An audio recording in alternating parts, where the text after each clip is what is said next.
it's Callie from Needles and Life, and in this video I'm going to be showing you how to do a provisional cast on. For this method, you will need your needles that you'll be needing the project with. You will need a crochet hook of a similar size, some scrap yarn. This is a lot more than we need. You just need a little bit, and your main yarn. So to begin, we are going to basically crochet stitches with the scrap yarn onto your main needle. So go ahead and get your scrap yarn ready and create a slip knot.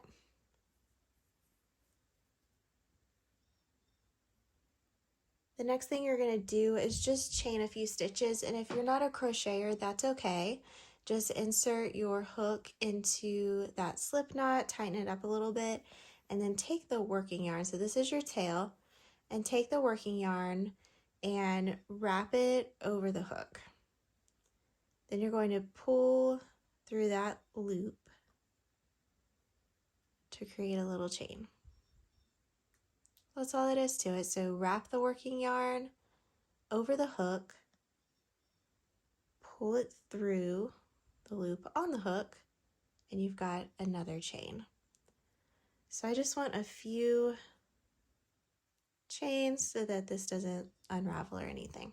And then we're ready to start casting onto our needles. So you're going to take the needle and grab that working yarn and hold it behind the needle and put the crochet hook on the top of the needle like this. And then you're going to wrap the yarn around the hook like you're chaining again, but this time you're holding that needle in between because we want this chain to end up on the needle. And then pull it through the loop that's on the hook. So there you go, you've casted on one stitch, and it doesn't have to be too tight. You actually don't want it too tight, but also not too loose that they're, falling off the needle. All right, and then we need to move that working yarn to the back of the needle again to do it all again. So wrap it around the hook and pull through. So to make this a little bit more comfortable, I end up just holding the crochet hook in my right hand and the needle kind of in my right hand as well, and the working yarn with my left hand. And you'll get faster. But yeah, it's easier just to grab the needle, move the working yarn, grab the needle, move the working yarn. So just always think working yarn in the back, crochet hook in the front, and then you basically just do a chain, and that stitch ends up on the needle. So you're going to do this for however many stitches your cast on is.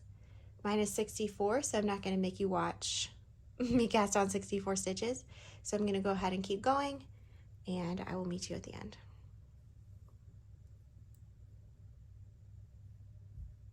All right, I have my 64 stitches, and now I'm just going to chain a few more before I cut the yarn, like I did at the beginning. Grab your scissors and you can cut the scrap yarn, and we are done with that.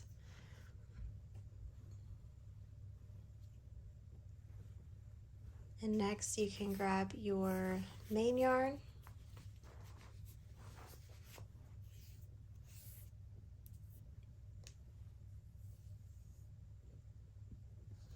and starting at whichever end you want, honestly, we're just going to start knitting. So I've got this needle ready to knit, and I've got my yarn, my main yarn, and I'm just going to start knitting. So the purpose of a provisional cast on is to have live stitches at the beginning of your project. Sometimes that is so that you can add some more length to the end if you want, if you're knitting like a bottom up sweater. Sometimes it's to add like a decorative hemline. In this case, I am knitting a top-down sweater, and this is going to be the collar, and I'm going to knit an I-cord edge at the end. So I want, once you pull out this provisional cast on, you will have these live stitches that you can just do whatever you want with, pretty much. There are many different reasons that you might want a provisional cast on, and I really like doing it with the crochet hook because I find it to be quite simple. So I hope this tutorial was helpful. This is pretty much it. Like I said, you just start knitting with the main yarn and you go from there. But yeah, leave a comment if you have any questions, and I will try to answer as fast as I can. Thanks for watching.